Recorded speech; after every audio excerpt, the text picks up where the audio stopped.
When Aggretsuko premiered on Netflix last year, I didn't think much of it. To be honest, I was completely put off by the art style.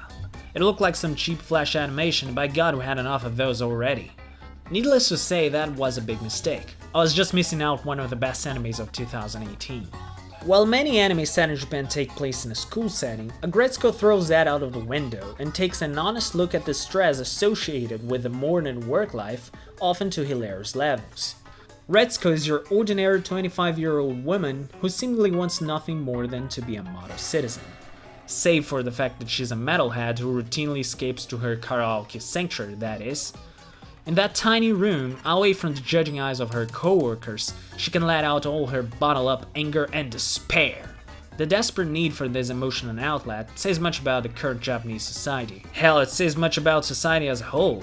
As the demands at work get higher, it's all natural that we try to compensate by working harder. But in the process, many people tend to forget what they really want or who they really are. Like Aggretsuko, they've lost control of their own life. Aggretsuko's problem is that she constantly tries to be someone she's not. This obsession with politeness above one's own well-being is common in Japan, since valuing the collective is seen as more important than valuing the individual. But most anime shy away from showing that aspect of Japanese society, maybe because most feature teenagers still learning to internalize those notions. What about the other characters though? Here we have all types of people you can expect to find in an office environment. An abusive and misogynist boss, a little pig, who makes your life hell all while pretending to be busy by practicing his golf swings, a snake who takes special pleasure in treating those below her badly, the cooler and more competent than you in every way women, just to name a few.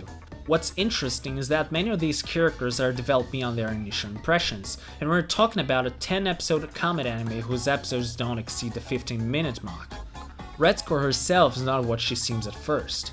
Beyond the goody two-shoes who always read the end-user license agreement, is someone who is deeply depressed about her current condition, to the point of dreaming about marrying someone just to quit her job. In Japan, women are still expected to become housewives when they marry, or at least when they have their first child. Sadly, the concept of a self-made woman is more of a Western notion, and even here women still struggle to be heard. In the show, however, we have the characters of Washini and Gori, two highly successful women who befriend Aggretsuko. These two characters become essential to Aggretsuko's arc at the end. All her life she put on a mask to be her best self in front of everyone, but here were two women who she could finally show who she really was. This gradual transformation reaches its highest point when she finally meets someone she likes. Risasuke isn't the most attentive of guys. The so-called selfish prince is mostly oblivious to Aggretsuko's wants and needs, even if she completely denies that. Like many people, she convinces herself that she's in a happy relationship. While this is all mostly played for laughs, like many things in this show, it has a surprisingly deep lesson behind it. In the end, we discover Risasuke does have a caring side, only he shows it in a slightly different way. The struggle between being yourself and following societal norms is the crux of the matter. Can you really be yourself when the world demands so much from you? The show explores these themes in a wonderful way while never losing its sense of humor.